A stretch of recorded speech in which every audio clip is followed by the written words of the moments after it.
어려서 4살부터 14살까지 바로 그때가 복음을 접해드렸을 때에 그 영혼에 각인되기 좋은, 그래서 평생 잃지 않고 잊지 않고 그 복음의 영향권 안에 살 수 있도록 하는 나이대라는 거예요.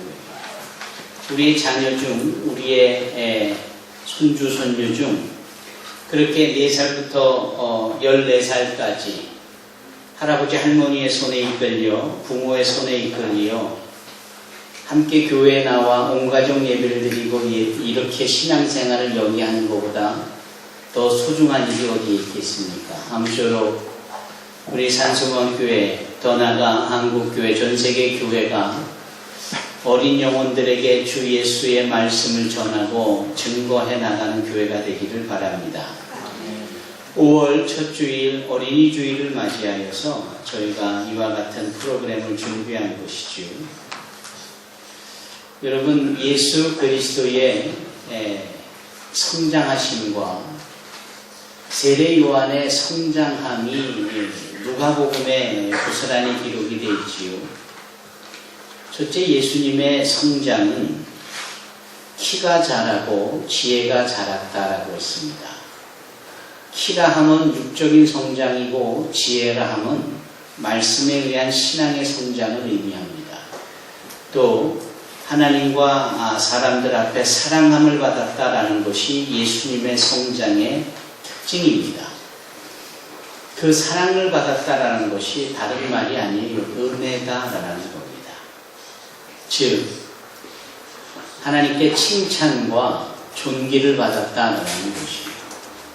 그래서 모든 영혼 어린아이들이 예수님처럼 자란다면 그것은 최고의 성장일 것입니다. 예수님의 성장에 대한 내용, 이곳에 더 좋은 것은 없을 거예요. 한 가지 누가복음 1장 80절에 보면은 세례 요한의 성장이 나오는데 그의 성장은 좀 독특했습니다. 그는 심령이 자라 이스라엘에 나타나기까지 빈들에 있었다라고 해요. 그것이 누가복음 1장 80절입니다. 심령이 자란다라는 것은 소위 신앙이 자라나는 것을 의미합니다. 그리고 신앙이 자라기를 공적인 일을 행할 때까지, 이스라엘 앞에 그 모습이 나타날 때까지. 그런데 그가 어디에서 자랐는가? 빈들에서 자랐다라는 것. 여러분, 빈들은 광야와 같은 곳입니다. 아무것도 없어요. 그곳은 풍요를 보장하는 장소가 아니라 아무것도 없는 곳에서 도리어 신앙이 굳건히 세워져가는, 절대적으로 이스라엘 앞에 서기까지 분명한 목적, 하나님의 비전이 이루어지기까지 풍요나 필요한 것의 채워짐이나 어떠한 것을 보장받는, 그래서 따뜻하고 늘 시간이 되면 물이 자동으로 주어지는 비닐하우스 안에서 그렇게 연약하게 자라는 모습이 아니라 없는 때도 있었고 또 어려움도 그대로 노출되어져 있는 모습처럼 그렇게 자랐다라는 겁니다. 조금 전에 보신 그 필름도 부모가 살아가는 대로 다 사주는 것이 오히려 흉기가 되고 무기가 되잖아요. 돌이켜보면 너무나도 가난하게 살았기에 내 자녀들에게는 그렇게 해주지 않으려는 마음은 이해합니다만 우리들은 자녀가 거의 우상 수준이지요. 그래서 자녀가 해달라는 대로 다 해주고 말지 않습니까? 그래서 자녀가 잘 된다면 능히 그래야 하겠지만 결과를 보니 그렇지가 않다라는 것 아닙니까? 오히려 망하고 오히려 잘못되고 오히려 문제가 있지 않아요? 우리 산소만교회 부모된 자들은 너무나도 자주 들어서 잘 알지만 우리 어르신들의 예전 교육에는 서푼아리 교육이 있었습니다. 서푼아리 교육이 무엇입니까? 10개 중에 3개를 일부러 빼는 거예요. 10개가 있어야 아이들이 만족해 하는데 밥을 먹여도 10스푼을 먹여야 아이가 배부를 텐데 일부러 3푼을 빼는 겁니다. 빼서 7을 먹이니 배부를 리가 없겠지만 거기에서 감사를 배우고 거기서 나눔을 배우는 거예요. 그냥 떼쓰고 다르고 졸라대고 뒹굴고 할 때마다 원하는 대로 다 해주니까 줄수록 양양이라고 커도 자기밖에 모르고 지극히 이기적이 되는 겁니다. 10개 중에 3개를 덜 줄 때 아이가 불편한 것 같아도 덜 주는 부모의 마음이 더 아픈 겁니다. 그래서 서푼 알이 그래요. 아이가 아픈 게 아니라 덜 주는 부모가 아프다 말이에요. 그러나 이 부모의 서푼 알이는 아이를 제대로 키우는 정말 바른 교육입니다.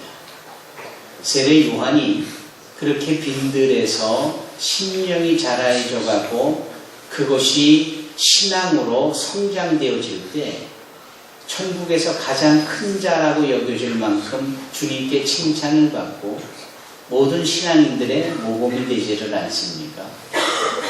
어린이 주일을 맞이하여서 또 내일 어린이날을 맞이하여서 그들을 위해서 하루 내가 시간을 내고 그들이 원하는 것을 다 공급해주고 그것이 나쁠 리는 없지만 그것이 혹이나 우리 자녀들에게 자신만을 아는 이기적이고 욕심꾸러기로 키울 수 있는 빌미를 제공하는 것은 아닌가. 다시 한번 서푼아리의 마음으로 돌아가는, 그리고 내 자녀를 빈들에서 키워야 되겠다, 도리어 심령이 가난해지고 하나님의 귀한 도구로 쓰여질 수 있기까지 키워야 되겠다라는 이런 결단을 하는 것이 무엇보다도 중요하지 않겠습니까? 사랑하는 성도 여러분, 우리 자녀들이 이렇게 내적으로 심령으로 가득히 꽉 차서 키워져 가기를 바랍니다. 그렇게 키워가는 저와 여러분이 되기를 바랍니다. 어른들이 예전에 이런 노래를 부르곤 했어요. 양복 입은 신사가 요리집 문 앞에서 매를 맞는데 왜 맞을까? 왜 맞을까? 원인은, 이유는 한 가지, 돈이 없어서. 노랫말이 재밌지만 교훈적입니다. 겉으로는 번지르르한데 양복을 입었고 요리집에도 갔으니 좋잖아요. 근데 알맹이는 없는 거예요. 주머니가 텅 비어 있어요. 겉에 양복을 잘 차려 입었는데 속에는 아무것도 없는 거예요. 그럼 그게 나쁘냐? 경우와 수준에 맞게 그럴 바에는 집에 가서 빈대떡이나 부쳐 먹지 무슨 요리집이냐라는 거예요. 이 겉만 번지르르하게 겉에만 신경 쓰는 사람들을 꼬집는 이야기죠. 과연 그렇습니다. 오늘날 이 사회에 간혹 미담과 선행이 알려져서 우리의 마음을 따뜻하게 합니다. 예를 들면 시장바닥에서 행상을 평생 하던 할머니가 많은 돈을 학교에다 장학금으로 기부를 합니다. 정말 어렵게 장사하여 번 돈을 양로원에 기증하는 분들도 계세요. 그분들의 행색은 초라합니다. 그렇게 번지르르하게 양복 입고 겉으로 화려하게 살지 않습니다. 비교해보면 너무나도 초라한 인생 같아요. 그러나 누가 더 꽉 찬 인생을 사시는 겁니까? 겉에만 번지르르하고 요리집에 돈 낼 조차도 없어서 매를 맞는 이 존재를 겉으로는 그렇지 않고 가난하고 초라하고 그런데도 오히려 남을 위하여 자신의 것을 많은 부자도 못하는 일을 선뜻할 수 있는 이분들을 우리는 너무 쉽게 비교하여 어느 편이 더 옳고 아름다운지를 우리가 확인할 수 있지 않습니까? 신앙생활 가운데서도 이렇게 번지르르하게 겉에 포장하기를 잘하는 분들이 계세요. 별로 나서지 않고 별로 드러나지 않고 매사에 조용한데 참 알맹이가 있고 꽉 차고 예수님 닮은 심성과 뭐 이런 분들이 계세요. 바로 이와 같은 경우를 오늘 본문 로마서 2장 25절로 28절에 사도 바울은 꼬집고 있는 겁니다. 이스라엘 사람들은요, 자신들이 아주 특화요, 특별하고 특혜를 받은 사람들이라고 믿었어요. 그도 그럴 것이 혈육적으로 아브라함의 그리고 이스라엘의 후손이기 때문에 하나님께서는 그 이스라엘 사람들을 여러 나라들 가운데, 민족들 가운데 당신과 약속한 약속의 민족으로 여겨주셨잖아요. 우리가 간혹 그러한 질문을 해봅니다. 왜 이스라엘을 약속의 민족으로 택하셨을까?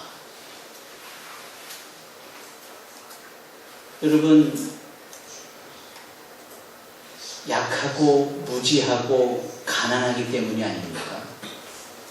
반면에 하나님은 너무나도 풍성하시고 강하시고 지혜로우신 분이시기에 약하고 가난하고 무지한 자들을 택하여 당신의 약속을 이루시는 것이 하나님의 편에서 그것이 섭리고 경륜이고, 누가 봐도 약할 때 강함을 주실 수 있는 분, 누가 봐도 가난할 때 풍성함을 주실 수 있는 분, 누가 봐도 무지할 때 지혜로 채워주실 수 있는 분, 그 하나님이시라면 당연히 약하고 가난하고 무지한 자들을 택하셨을 것은 너무나도 당연한 것 아닙니까? 그래서 택한 그 이스라엘 사람들에게 마치 배지를 달아두시듯이 또는 반지를 끼게 하시듯이 특별한 표징이 있게 하셨습니다. 그것이 할례예요. 그 할례를 받게 하는 것입니다. 그래서 이스라엘 사람들은 그 육신의 할례를 받아요. 그리고 할례를 받은 것이 하나님께 특별한 사랑을 받은 증표다라고 자랑스러워하고 행복했습니다. 좋은 일이지요. 그러나 그 할례만 있으면 하나님의 약속을 받기에 충분한 자요, 당연한 처사요, 그 할례는 곧 나의 노력이기도 하고 나의 공로이기도 하고 나의 자격이기도 해서 하나님께 당연히 은혜를 받아야 되고 삶의 보장을 받아야 된다고 여겼습니다. 그리고는 형편없는 삶을 살아요. 그리고는 온갖 죄악을 다 저지릅니다. 그리고는 괜찮대요. 왜? 내 몸에 할례의 흔적이 있으니까. 반면에 할례를 받지 아니한 소위 이방인들, 할례의 흔적이 표적은 없지만 남을 돕고 하나님을 경외하고 착한 일을 행해요. 죄를 지은 것에 대하여 가슴 아파하며 자기의 그 부족한 점에 대해서 몸부림을 치며 괴로워합니다. 그렇다면 할례가 있다고 버젓이 죄악을 즐기는 이스라엘 사람과 할례의 흔적은 그 자격은 없지만 자신의 죄인이라는 점을 인정하고 하나님을 경외하고 두려워하며 사람들 앞에 선행을 하는 이스라엘 사람들을 뺀 이방인들 가운데 과연 누가 더 나은 겁니까? 겉으로만 번지르르게 차려입고 알맹이는 없어서 요리집 앞에서 매를 맞는 이 사람이 옳은 겁니까? 행색이 초라하나 선뜻 자기의 재산을 나누어 못한 자들을 위하여서 써달라고 기부하는 이분이 나은 겁니까? 이 부분이 쉽게 누가 더 옳다라고 여겨진다면 당연히 이스라엘 사람과 할례와 상관없는 이방인들 사이에서 누가 더 나은지는 우리가 뻔히 알 수 있는 대목 아닙니까? 오늘 본문이 그것을 우리에게 말씀하고 있는 겁니다. 여러분, 할례받았다라는 이 거칠로 인하여서 우리가 속을 등한시하거나 소홀해서는 안 됩니다. 내가 예수 믿고 예배를 드리고 교인이다라고 누구나 다 알고 있는 사실 때문에 이미 죄를 사함받았다라고 하여 이런저런 마음에 담아두는 불의의 모습과 죄악의 모습을 그냥 방치하고 어떨 때는 그것까지도 즐기는 듯하는 이런 모습이 있다면 오늘 우리는 본문 앞에서 숨죽이듯이 나의 죄악이 얼마나 큰지 내 알맹이 없는 겉으로만 요란한 나의 신앙의 모습이 얼마나 두려운 것인지를 우리는 알아야 합니다. 여러분, 겉은요 얼마든지 포장이 가능합니다. 겉은 얼마든지 감출 수 있고 다르게 표현할 수 있는 거예요. 우스갯소리지만 신랑 신부가 결혼식을 마치고 신혼여행을 가서 이제 막 세수하고 나온 신부를 보고 신랑이 깜짝 놀라 거의 기절할 뻔했다는 거 아닙니까? 그토록 예뻐서 마음을 줬고 사랑을 했건만 그 예쁜 얼굴이 다 화장빨이었지 진짜 얼굴이 아니었기 때문에 진짜 얼굴 민낯을 그때야 보고 나니까 박색도 이런 박색이 없는 겁니다. 그래서 놀랐다라는 거예요. 이 이야기의 의미는 뭡니까? 겉은 얼마든지 우리가 그럴싸하게 표현할 수 있어요. 그러나 속은 표현하거나 감춘다거나 또는 연출해서 될 게 아니잖아요. 그 문제를 직면했을 때, 기가 막힌 상황에 있을 때, 곤란한 지경에 이를 때, 극한 상황에 이르면 본성이 나오잖아요. 그 본성은 마음 그대로인데 그게 연출이 안 되는 겁니다. 그러니 내 안에 뭐가 있는지가 중요한 거죠. 겉은 이렇게 그럴싸하게 있어도 내 안에 뭐가 있는지가 정말 중요한 겁니다. 여러분, 우리가 표현해내지 못하고 감출 수 없는 모습이 하나 있다면 바로 뒷모습이에요. 앞에는 활짝 웃고 있는데 뒤에 가서 뒷모습을 보면 그렇게 초라하고 그렇게 쓸쓸하고 그렇게 외로워 보이는 뒷모습도 있더군요. 사도 요한과 베드로가 나면서부터 안진뱅이 된 자를 이렇게 세웁니다. 40년 평생을 자기의 힘으로 서보지 못했던 이 불구자가 그 발목에 힘을 얻고 그가 걷기도 하고 자기의 힘으로 뛰기도 하고 심지어는 불구의 몸인지라 감히 하나님의 성전에 들어갈 수 없었는데 Beautiful Gate, 미문, 아름다운 문을 통과하여서 자기가 그 성전 안에까지 들어가고 거기에서 점프를 했다고 그래요. 뛰었다라고 해요. 그리고 하나님을 찬미했다라고 합니다. 얼마나 기뻤을까요? 그가 기뻐 그와 같은 상황 가운데 있고는 자신을 일으켜 세운 베드로와 요한에게 다시 달려오는 장면이 바로 요한 사도행전 3장 11절 말씀입니다. 그가 돌아와서는 이 베드로와 요한을 붙들었다라고 합니다. 붙들었다라는 이 말은 꼭 안았다라는 뜻입니다. 그런데 안았다라는 이 말 가지고도 부족한 것이 어디를 안았느냐? 놀랍게도요. 뒤에서 안는 단어를 쓰고 있습니다. 앞에서 활짝 웃고 금과 은은 내게 없지만 내게 있는 곳 나사렛 예수 그리스도, 지금 내 안에 나사렛 예수가 있다라고 보여준 그 베드로와 요한의 앞모습을 보고 예수님을 보았다라고 말할 수 있지만 그들의 뒷모습을 보고도 여전히 예수님이 그들과 함께하고 계시다는 사실을 본다라는 것은 베드로와 요한이 얼마나 나사렛 예수와 동행하며 주님께서 그들과 충만히 계셨는지를 보여주는 대목이에요. 여러분 스스로 생각해 보십시다. 저 예수 믿습니다. 저 크리스찬입니다. 웃으면서 기도하고 찬양하고 뭐하고 여러분들의 뒷모습은 어떻습니까? 여전히 누구나 인정할 만한 크리스찬입니까? 누구나 달려나와 여러분들의 등에 활짝 안기고 피울 만한 그러한 크리스찬이십니까? 여러분들의 자녀들이 여러분들의 등에 단순히 부모로서 제공되는 등이 편안해서 안기는 것이 아니라 영적으로 충만한 크리스찬의 그 평안하고 아름다운 모습을 인정하기에 안길 수 있어야 하는데 우리가 영 이 부분에 대해서 자신이 없잖아요. 오늘 본문을 보니 사도 바울이 그것을 말하고 있는 겁니다.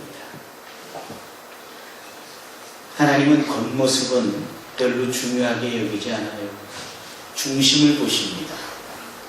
그래서 하나님께서 사무엘 선지자를 통하여서 장차 이스라엘의 왕을 세울 때 그 이새의 가족들을 하나하나 아들들을 볼 때 키가 훤칠하고 잘생긴 아들을 사무엘이 택하려고 할 때 아니다.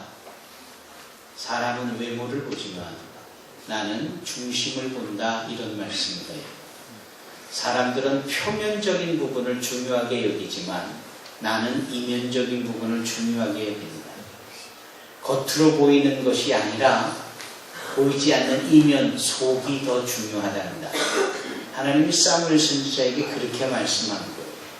그리고 겉으로 보니 보잘것도 없고 이제 막 들에 나가 양을 치고 돌아온 그렇게 양치기 어린 소년의 중심을 하나님이 보시고 사무엘 선지자에게 감동하시어 그 다윗에게 기름 부어 이스라엘의 왕으로 세웁니다. 연약하게 그지 이를 데 없는 다윗, 이제 막 양을 치고 돌아와 땀범벅이요 옷조차도 흙이 있어 지저분했을 그러나 그 속을 주님은 아시기에 그를 이스라엘의 왕으로 세우지.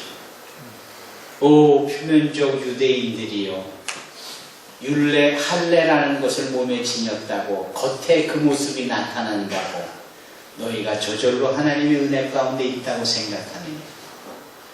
대저 표면적 유대인이 아니요, 표면적 할례가 아니요, 이면적 유대인이 유대인이며 이면적 율례, 즉 마음의 할례를 한 자가 진정한 하나님의 약속을 받은 백성이다라고 사도 바울은 오늘 본문의 말씀에서 밝히는 것입니다. 마음의 할례를 했다.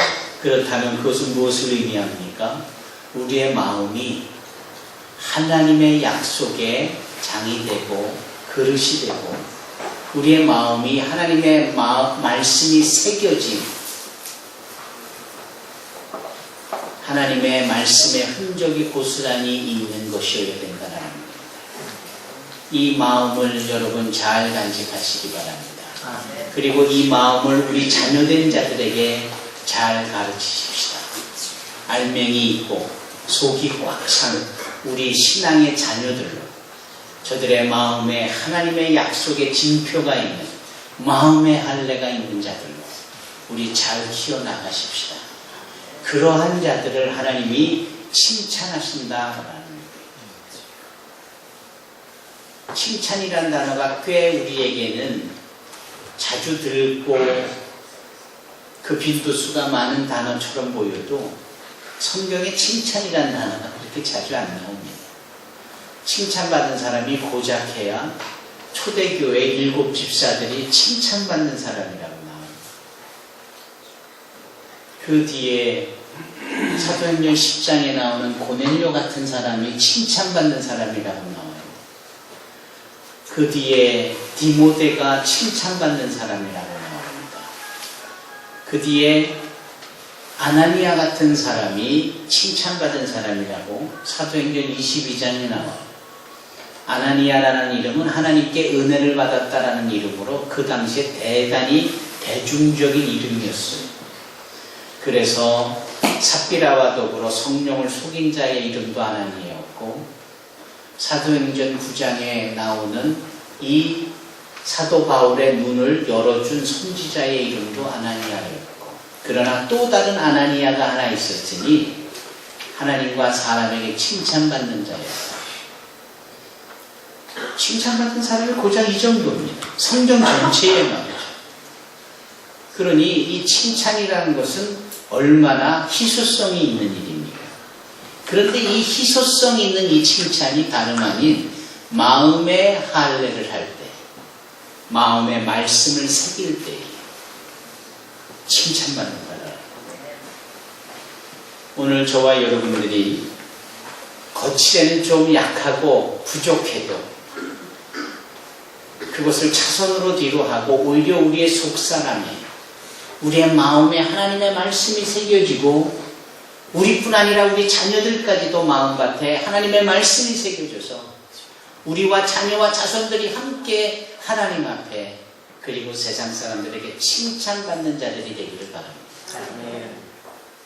지난 금요일에 물이 변하여 포도주가 되어진 사건을 가지고 은혜를 나누었습니다. 그 돌 항아리에 물을 가득 채웠을 때, 그 주님의 말씀에 순종하였을 때 그 물이 변하여 포도주가 되잖아요. 그 주님의 말씀에 순종했다고 겉에 돌 항아리가 금 항아리로 변한 게 아니잖아요. 하나님의 말씀에 순종할 때 속에 꽉 차 있는 물이 변하여 포도주가 됐습니다. 여러분, 속이 변하여야 합니다. 우리의 심령이 새롭게 변하여야 합니다. 그 성령의 역사로 우리의 속사람이 새로워지고 우리의 마음에 하나님의 말씀이 각인되어지는, 그래서 비록 빈들과 같이 부족하고 어려운 삶을 살아도 이스라엘 앞에 설 수 있는 심령이 강하여지는 우리 자녀와 자손들, 그 일의 통로가 되어지는 우리 부모된 자들이 되시기를 이 어린이 주일 여러분들 앞에 부탁드리고 또 주님의 이름으로 축원합니다. 네. 기도하겠습니다.